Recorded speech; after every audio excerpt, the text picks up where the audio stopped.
Bom dia a todos, que a paz e o amor do nosso Mestre Jesus estejam conosco. Nós estamos aqui reunidos em nome da Casa Espírita Maria de Nazaré e dos seus centros de estudos Rita de Cássia, que continua fechado por conta da pandemia, para mais uma palestra onde faremos reflexões sobre questões importantes à luz da doutrina espírita. Meu nome é Paulo Genovez e eu sou trabalhador da casa. E hoje nós abordaremos as questões, análises e reflexões contidas no capítulo 5 do livro Atitudes Renovadas, do espírito Joana de Ângeles, psicografado pelo médium Divaldo Franco, cujo título do capítulo é Considerações sobre a Tristeza. Porém, antes de nós iniciarmos o nosso estudo, eu convido a todos a fazermos uma prece que vai aí nos proporcionar uma conexão com a espiritualidade maior. Então vamos assim, meus amigos, relaxando o corpo, serenando a mente. Vamos nos desligando das questões do dia a dia, procurando concentrar a atenção no momento presente. E assim, elevando nossos pensamentos, vamos nos conectar ao nosso Mestre Jesus, visualizando sua figura iluminada, com seu semblante sereno e amoroso, presente aqui conosco, e dizendo: Mestre Jesus, abençoa a nossa reunião, nos envolvendo em sua luz, em sua paz, em seu amor, em seu carinho, em sua proteção. E nos auxilie na compreensão do teu Evangelho e dos ensinamentos elevados, bem como na sua prática, para que consigamos nos aproximar cada vez mais de ti e de Deus nosso Pai. E assim, com gratidão no coração e com permissão dos espíritos amigos ligados ao Rita de Cássia e que coordenam esse nosso trabalho, iniciamos a reunião de estudos dessa manhã, graças a Deus. Vamos então começar com alguns conceitos importantes para a gente entender bem o que Joana está querendo nos passar. Então, nesse capítulo, a Joana de Ângeles ela nos apresenta o conceito de tristeza, que em geral ele é equivocado e mal compreendido pelas pessoas, mostrando a sua importância e seus aspectos positivos para o nosso aprimoramento moral e espiritual. E ela apresenta também o conceito de melancolia, que ao contrário da tristeza, pode assim facilmente evoluir para uma condição patológica, para uma condição doentia. Gostaria de ressaltar aqui que muitos dos comentários e explicações que serão feitas nessa palestra são reproduções daquilo que Joana de Ângeles efetivamente escreveu. O meu intuito aqui, meus amigos, será detalhar, aprofundar e esclarecer os mesmos, para assim facilitar o nosso entendimento. Então vamos lá. Os sentimentos humanos, eles se expressam de várias formas, com flutuações que determinam o equilíbrio, a saúde mental e emocional ou estados patológicos, doentios, que necessitam de tratamento. Então, em outras palavras, um determinado sentimento, dependendo de como a pessoa lida com os acontecimentos que o originaram, dependendo da sua profundidade, do seu peso para aquela pessoa, ele pode evoluir para uma condição sentimental e emocional salutar ou para uma doentia. Então vamos assim pensar um exemplo. Um determinado acontecimento, uma mudança de percepção da realidade, eu percebi a realidade de um jeito, e aí passo a perceber ela de outro. Enfim, exemplo dessas condições, vamos lá. Um objetivo muito desejado, mas não alcançado, um fracasso, uma traição sofrida, pode ser a perda de um ente querido, pode ser uma doença difícil de curar, um amor não correspondido, uma ilusão que se desfez, a sensação de tempo valioso que foi perdido, a constatação de um entendimento que estava equivocado por nossa parte, e etc., né? Dentre tantos outros acontecimentos que a gente passa na vida. E um desses tipos de acontecimento pode gerar sentimentos como frustração, decepção, desagrado, inconformismo, menos-valia, que é a baixa autoestima, né? Perdas, saudade.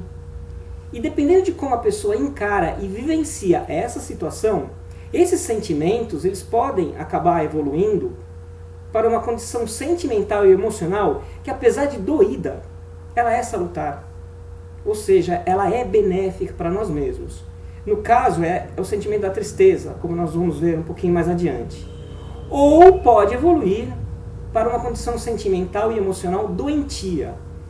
Isso é, que traz prejuízos significativos para o nosso espírito, que está ainda em evolução. E, no caso, vão ser os desdobramentos da melancolia, como também nós veremos adiante.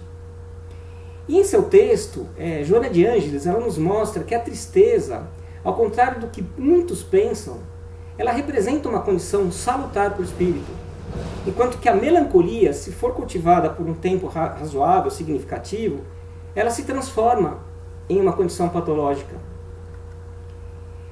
Com o passar do tempo, e devido aí ao aumento acentuado das condições e estados depressivos na população mundial, a gente sabe que isso tem crescido muito, né, a questão da depressão, generalizou-se o conceito de que a tristeza, a melancolia e, como Joana comenta, a antiga assédia ou assídia, que eu vou definir para vocês mais adiante, são todas a mesma expressão do sentimento. Isso é, significa que são todas sinônimas, todas a mesma questão, todas a mesma coisa. E isso representa um grande equívoco. Nós vamos então assim aos conceitos para nós entendermos melhor quais são essas diferenças. Vamos para a tristeza. A tristeza, conforme define Joana, é o estado afetivo caracterizado pela ausência momentânea da alegria. Ela não é o inverso da alegria, ela é a ausência da mesma. Como também a ausência momentânea do ânimo. E esse estado conduz a uma reflexão sobre a vida, sobre os valores pessoais vividos, nós temos vivido até então, e nos leva a uma análise das necessidades reais que nós temos e que ainda não estão claras para nós, muito menos expressadas, né? A tristeza, ela é um fenômeno natural que ocorre em todas as pessoas, mesmo aquelas que, por muitas vezes, aí a gente vê, vivenciam os mais extraordinários momentos de alegria. Também passam pela tristeza.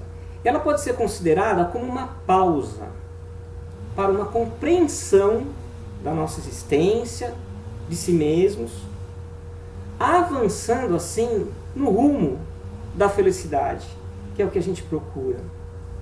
Então ela é, portanto, ela é um estado importante e necessário para o ser humano, porque é uma condição que nos leva a refletir sobre a nossa vida, sobre a nossa existência, sobre o que realmente é importante para nós.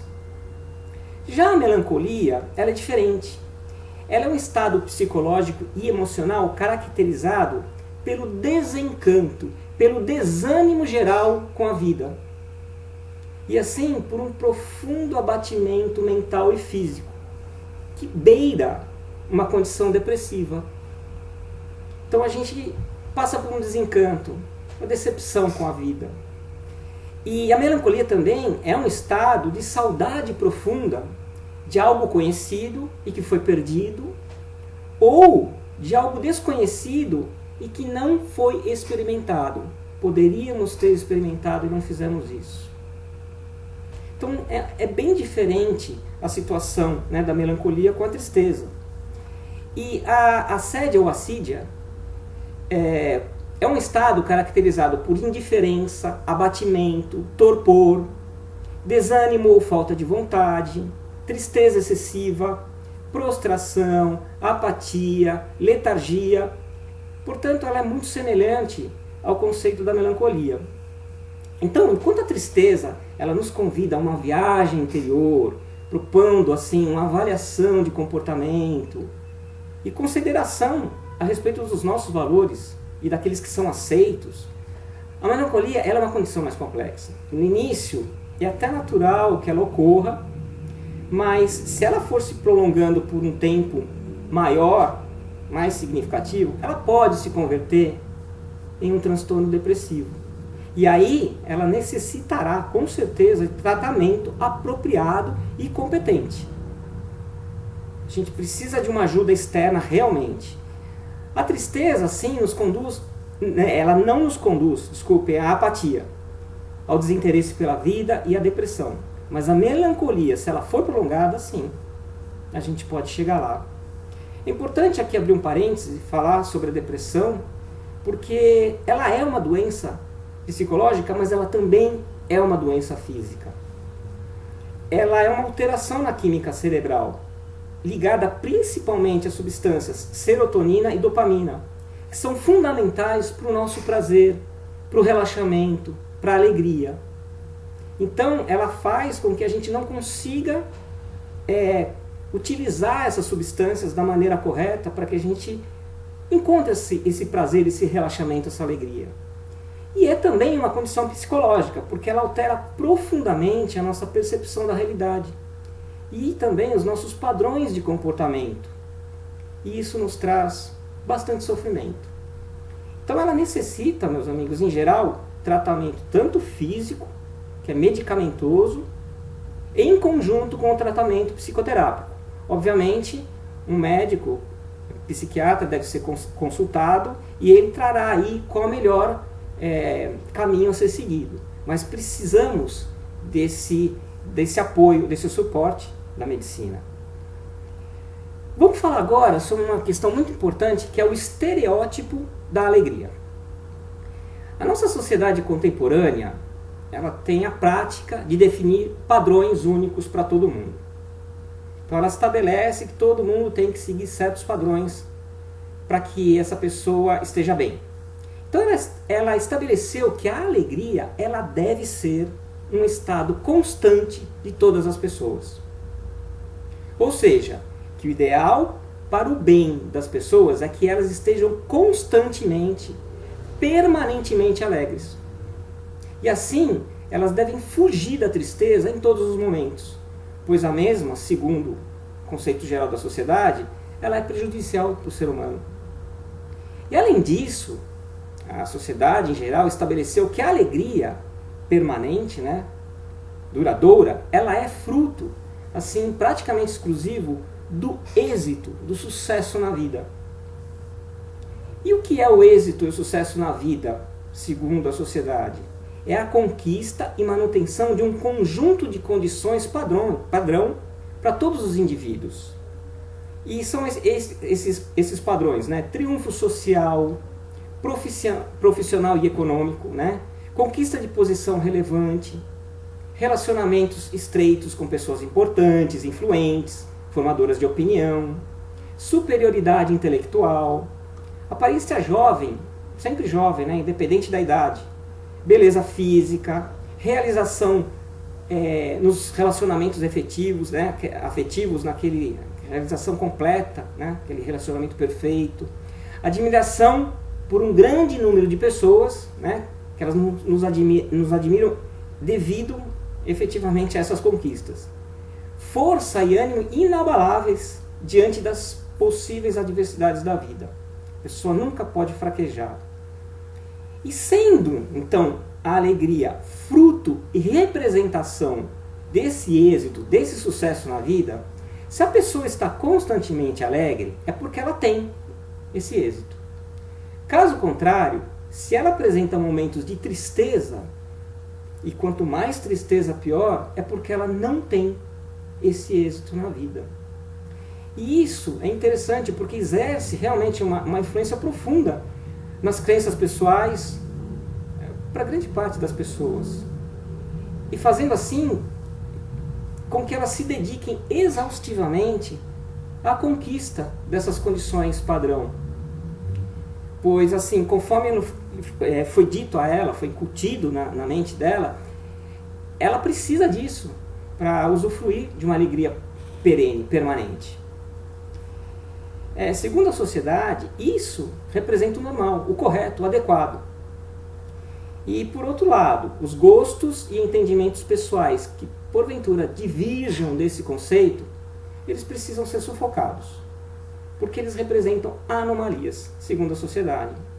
Alegria constante significa sucesso.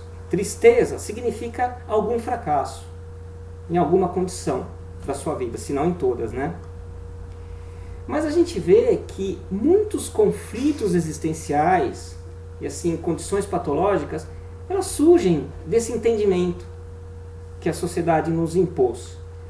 Se a pessoa ela conseguir atingir esses padrões e mesmo assim ela não se sentir permanentemente alegre por conta deles, ela pode entender que ela não é normal, que ela tem problemas psicológicos, que ela precisa de tratamento. Ou ela pode forçar e se iludir com uma alegria que no fundo não é verdadeira. Ela pode até chegar a acreditar que é alegre, mas no fundo ela não é. E ela pode, assim, muito bem desenvolver problemas psicoemocionais, como a sensação profunda de vazio existencial. Nada faz sentido. E também transtornos de ansiedade e transtornos depressivos. Outra situação, se a pessoa percebe que tem outros padrões, ou outros gostos, outros entendimentos, ela pode se sentir insegura, preocupada, confusa. E aí, como consequência, ela pode deixar de lado o seu entendimento pessoal, o seu gosto pessoal, para seguir o que a sociedade enxerga como sucesso. E aí nunca ser feliz. E o custo emocional necessário para seguir por esse caminho, ele pode se tornar assim insustentável. A pessoa pode também resolver seguir o seu caminho, mas não atingir a alegria esperada. Porque pode ser por dificuldades realmente inerentes à sua escolha. Também não tem certeza se aquilo vai trazer a alegria que ela deseja. Pode ser também que não. E aí ela fica mais confusa. Ela pode ser também por dúvidas existenciais, não sabe exatamente para onde ir, não consegue entender, se perdeu nesse processo de definir a si mesmo. E também pode sofrer preconceito. E aí ela sofre com isso, porque ela está fazendo uma coisa completamente diferente do que a sociedade enxerga como sucesso. A pessoa também ela pode se sentir uma fracassada, se ela não conseguir atingir condições aí mínimas aceitáveis para a sociedade. E ela aí também pode desenvolver problemas psicoemocionais, transtornos de ansiedade, depressão e etc. E não conseguindo uma alegria permanente, de uma forma ou de outra, conforme esses exemplos que a gente deu, aí vem o orgulho, Devido ao orgulho e à vaidade, que ainda é muito forte, muito enraizada nos seres humanos, que habitam o planeta Terra, a pessoa ela pode passar, na verdade, a viver uma farsa. Ela finge que ela é alegre para não demonstrar o seu defeito ou o seu fracasso. E assim, ou a pessoa atingiu aqueles padrões, mas não é verdadeiramente alegre, e mantém o estereótipo só para ser aceita e admirada pela sociedade, ou a pessoa não atingiu nada disso, mas ela mantém o estereótipo para quê? Para não se sentir diminuída. Aí ela vai maquiar a sua verdadeira condição, mas no fundo está sofrendo muito. Eles são apenas alguns exemplos de muitos aí conflitos existenciais que atingem a humanidade atualmente. E quando a gente vê assim na forma de explicações muito simples, muito fáceis, elas podem nos levar a considerar essas questões infantis ou irreais. Tipo assim, eu não caio nessa, como eu vou cair nessa? A sociedade está falando, mas eu sou eu mesmo. Mas se a gente for ver bem, são muito comuns e extremamente aflitivos esses comportamentos. Eles acontecem de verdade. Sendo assim que muitas pessoas passam por isso e às vezes nem possuem consciência desse fato, do quão grave eles podem ser para suas condições pessoais e não estão nem percebendo. Assim como nos quer mostrar a Joana de Ângeles, a alegria ela acabou se tornando um estereótipo mantido por muitas pessoas. E aí é ao custo de conflitos, de dores e de sofrimentos que não são exteriorizados porque ela não quer mostrar para ninguém. Então ela se esconde atrás deles. A verdade é que ninguém pode viver em alegria permanentemente. Porque o único comportamento que nos levaria a isso seria a alienação da realidade e a frivolidade. Frivolidade é falta de juízo, leviandade, futilidade. Mas, ainda assim, a alegria seria falsa nesse caso, além de leviana e irresponsável, porque ela desvia a pessoa das responsabilidades que ela tem na vida, que lhe dizem respeito. E ela fica flutuando na indiferença entre os deveres e os prazeres. Ela é indiferente a isso. Ela faz aquela alegria aparecer e é fútil. Não entra mais profundamente na vida, né? Nas suas questões e naquilo que ela precisa fazer realmente para si mesma, para os outros. A realidade, ela exige seriedade, compreensão, esforço, trabalho, a fim de que ela possa ser vivida em forma edificante. E esse comportamento de futilidade, de alegria falsa, ele é também igualmente patológico, igualmente a esses outros que a gente comentou, porque também não é um comportamento saudável para a pessoa e ela também vai precisar de ajuda. E quando a pessoa tem muita preocupação assim de exteriorizar uma alegria contínua, isso caracteriza muitas vezes insegurança da própria pessoa. E aí ela tem interesse de ficar teatralizando as suas emoções. E a gente também, nesse contexto todo, aí a gente pode destacar que muitos indivíduos, não possuindo uma estrutura moral segura para lidar com as questões da vida, eles acabam se entregando, o que é pior, né, aos vícios. Vício do álcool, das drogas, do sexo apressado. E aí ele mantém o riso e a falsa alegria parecendo que ele está realizado. Mas logo em seguida, isso dura pouco tempo. Essa pessoa ela vai se afundar em estados muito dolorosos, de melancolia e de depressão. A Joana de Ângeles nos diz aqui no texto: podemos assim concluir que não se pode nem se deve afivelar a máscara da alegria televisiva na face, demonstrando um júbilo que não é real, mesmo porque o próprio organismo, a cada momento, passa por alterações que modificam o humor, convidam ao silêncio, à reflexão e ao refazimento de atitudes. Palavras de Joana. Então, além disso, condições definidas pela sociedade para representar o sucesso, representar a alegria, proporcionar a alegria, elas não servem como padrão.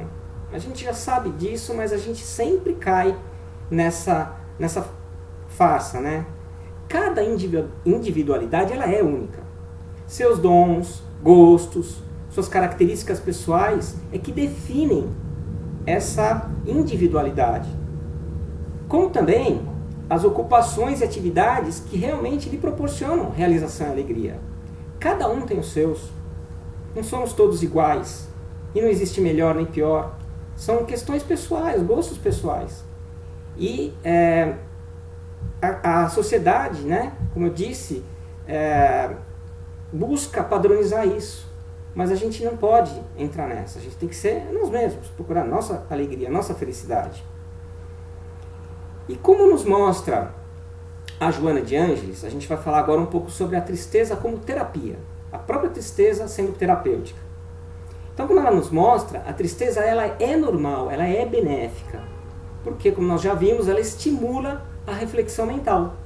Para a gente fazer uma revisão, uma análise em torno dos acontecimentos e das vivências nossas que realmente necessitam ser considerados, analisados e estudados para cada uma das pessoas. E pode acontecer, por exemplo, mais um exemplo, né? Que de um instante para o outro a pessoa perceba que aquilo que ela está fazendo não é exatamente o que ela gostaria de realizar. E aí ela abre um espaço para uma certa tristeza. É normal, fica triste. Puxa vida, eu estou fazendo um negócio que eu não gostaria, perdi tempo, ou não sei se eu consigo o que eu quero. Então abre esse espaço. Mas é exatamente através dessa tristeza, através das reflexões que essa tristeza suscita na pessoa, é que vai conduzir para que ela tenha a atitude de se refazer as suas experiências, ir adiante, né? E viver conforme os seus novos padrões emocionais, conforme a sua vontade. A tristeza levou essa reflexão para a gente chegar lá, para a pessoa chegar lá. A Joana de Ângeles diz, né, a felicidade se expressa no conjunto tristeza-alegria, na condição de ponte que une distâncias aparentemente opostas. Interessante, né? A gente necessita da tristeza nessa explicação que ela deu, né, como um modo de reflexão, para que a gente consiga cada vez mais buscar a nossa alegria, fazendo aquilo que a gente precisa, refletir sobre a nossa própria vida, se a gente está indo para onde a gente quer. Vamos dar aqui alguns exemplos sobre a importância da tristeza. Na cultura grega, a melancolia, e aqui melancolia é uma palavra que eles usavam na linguagem deles, mas com o sentido de tristeza, de recolhimento, de necessidade de silêncio interior. Ela era considerada, algumas vezes, como punição dos deuses, porque é difícil de ser trabalhada e a pessoa pode aí evoluir por uma melancolia. Mas em outras circunstâncias, ela era considerada como uma condição necessária para receber a inspiração dos deuses. Eu preciso estar nessa condição para ser inspirado. O Aristóteles, por exemplo, ele narra que o Sócrates e Platão, periodicamente, experimentavam a tristeza. E que eles eram inspirados por ela. Nesse estado, eles mais facilmente se sintonizavam com as esferas superiores. O pensamento deles se ligava mais facilmente ao pensamento espiritual procedente das esferas superiores, dos espíritos nobres que nos orientam. Era o estado que eles se mantinham para receber essa intuição, essa ajuda, né, para continuarem adiante. Outro exemplo foi o Tolstói. Leon Tolstói, ele é um célebre escritor russo e ele viveu uma grande tristeza. Aí exigiu dele reflexões profundas em torno do existir, do porvir, do viver. E é engraçado que ele se encontrava nessa época na melhor fase da sua carreira de escritor. Tinha muita fama, ele era rico e ele tinha uma família também muito amorosa, eles se amavam muito. Mas repentinamente ele começou a questionar a própria existência e ele chegou até a ter impulsos quase suicidas. Não chegou lá, mas ele teve. Que ele teve que evitar, assim, lutar muito para evitar e conseguiu em algum momento superar. Dizem que ele não chegou a entrar efetivamente em depressão, mas ele fez uma profunda consideração e percebeu que os valores até então aceitos e disputados, na visão dele, eram vazios. Que eles não conseguiam mais preencher o seu íntimo com alegrias reais, verdadeiras. E depois dessa grande interiorização, olha que interessante, ele leu o Evangelho de Jesus.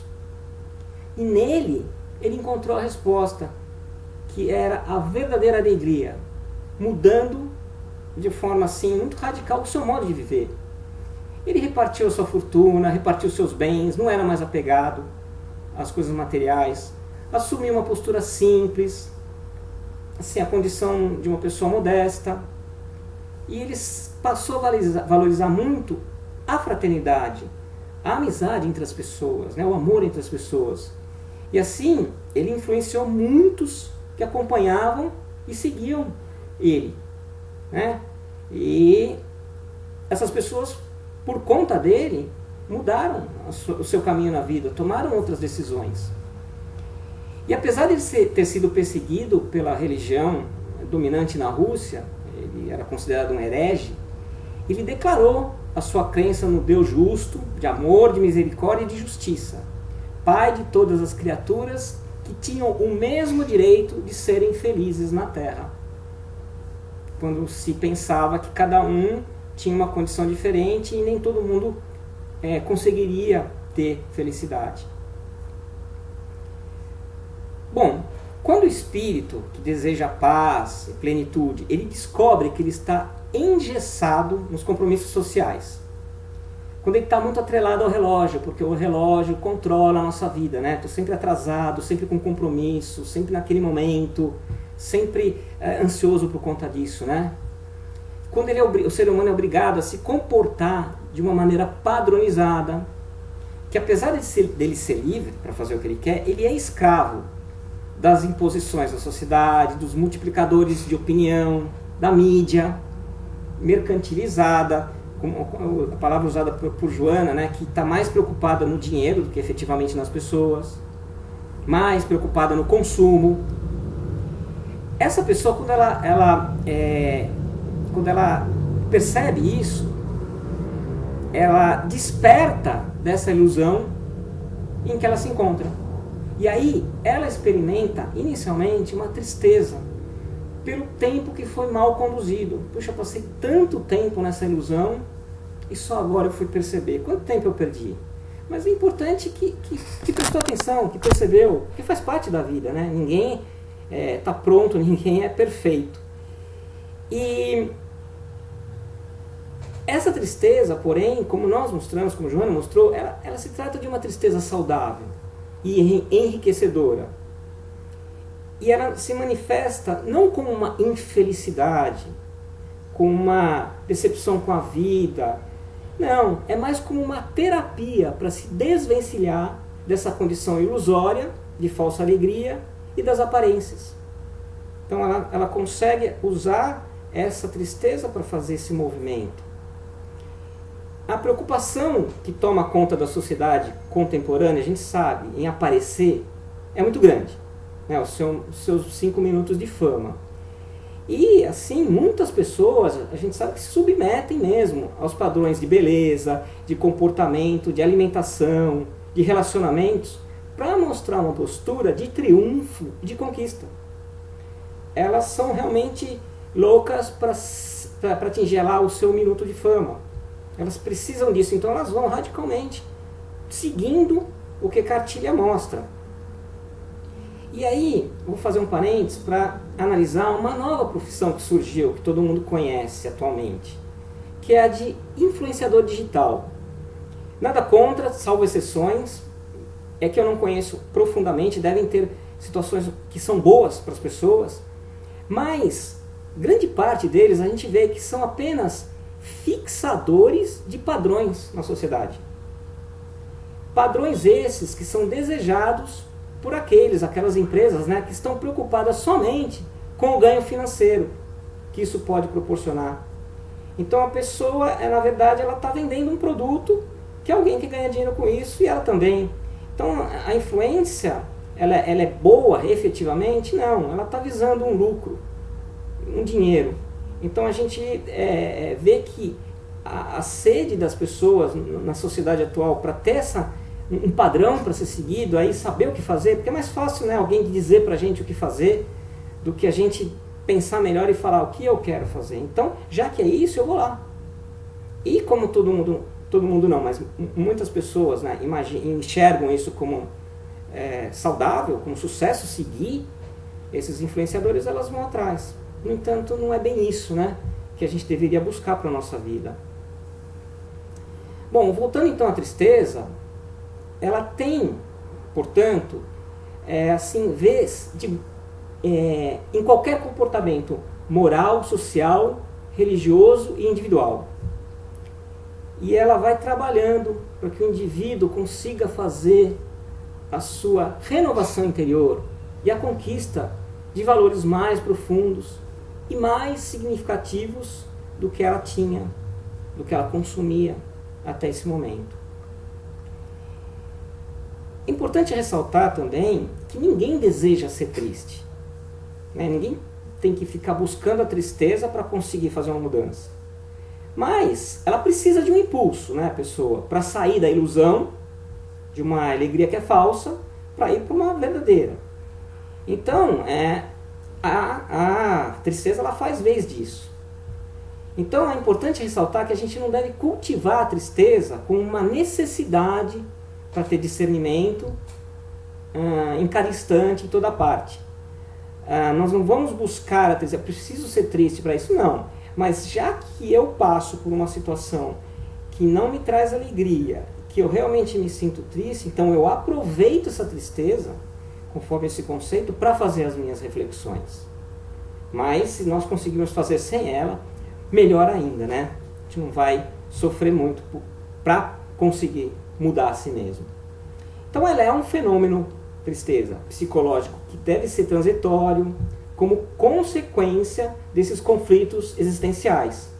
E ela deve, em determinado momento, ceder lugar realmente à reflexão, ao despertamento e à valorização das condições morais, culturais e espirituais elevadas. Que é isso que vai trazer a verdadeira alegria, a verdadeira felicidade. A tristeza sem lamentação, sem queixas, sem ressentimentos, ela é psicoterapêutica, para que a gente consiga conquistar o nosso real equilíbrio, sempre com discernimento, né, do que é lícito, do que deve ser conquistado, colocando, obviamente, o bem nessa questão, para que a gente procure o que é importante para nós, mas que não fira ninguém, não machuque ninguém. E aqui um último exemplo muito importante, para a gente ver que a tristeza é algo que a gente precisa realmente levar em conta com um bem para nós. Jesus Cristo. Jesus, ele muitas vezes, ele chorou de tristeza. Quando ele contemplava a loucura humana, o seu desequilíbrio, o desinteresse que a sociedade tem pelo verdadeiro, né? A ambição por aquilo que é transitório, o uso de recursos prejudiciais aos outros para obter vantagens, como, por exemplo, usar uma mentira convincente. Porque começa da mentira. Você consegue convencer a pessoa daquilo, ela acha que é verdade, e aí você obtém algum ganho em cima disso. Jesus, ele mergulhou em tristezas em muitas ocasiões, quando, por exemplo, ele buscou o deserto para meditar. Ele via toda essa questão da humanidade, né? E ele procurou o deserto, vou para meditar, e ele ficou triste. Quando ele foi incompreendido pelos exploradores do povo, quando ele entrou no templo, que tinha sido transformado em mercado de interesses, as pessoas vendiam a sua ida para o céu, né? Então ele ficou, tem a passagem lá que ele derruba tudo, ele ficou triste com isso. Ele ficou assim também no Horto das Oliveiras, que é um momento que antecedia a sua crucificação, toda aquela situação difícil que ele ia passar. Então isso traz medo, traz tristeza. Então a tristeza ela era familiar para Jesus. Embora ele mesmo houvesse trazido as boas novas para a gente, para a humanidade, de alegrias, né, de felicidade. Mas também é claro que Jesus sorriu em muitas ocasiões, principalmente quando ele exercia a ação de ensinar e de servir, fazendo a alegria invadir o coração do próximo e o seu, e o próprio, né? Como conclusão dessa reflexão que nós fizemos, não vamos cultivar a tristeza, mas também, meus amigos, não vamos fugir dela. Vamos aceitar quando ela se apresentar e procurar tirar o melhor resultado dessa oportunidade de reflexão que a tristeza está nos trazendo. E com esse comportamento, como escreve Joana, nós estaremos experienciando atitudes renovadas. A gente vai conseguir se renovar naquilo que é importante, encontrar nossa verdadeira alegria, nossa verdadeira felicidade. Então, chegamos assim ao fim da nossa reunião, e para nos encerrarmos definitivamente, eu convido a todos a realizarmos juntos uma prece final. Então, vamos agradecer aos espíritos do Rita de Cássia, que coordenam esse trabalho, pelo amparo e pela proteção que nós recebemos, para que nós tivéssemos uma reunião envolta em muita paz, em muita tranquilidade. Vamos agradecer ao espírito Joana de Ângeles também, e ao médium Divaldo Franco, por terem nos trazido ensinamentos tão valiosos para o nosso aprimoramento e para a nossa felicidade. E por fim, vamos agradecer ao Mestre Jesus e a Deus, nosso Pai, por mais essa oportunidade de aprendizado que nos foi permitida, e pelo seu amor incondicional, que está sempre nos envolvendo. E com ele, e a permissão dos dirigentes espirituais da casa, damos por encerrada a nossa reunião. Graças a Deus.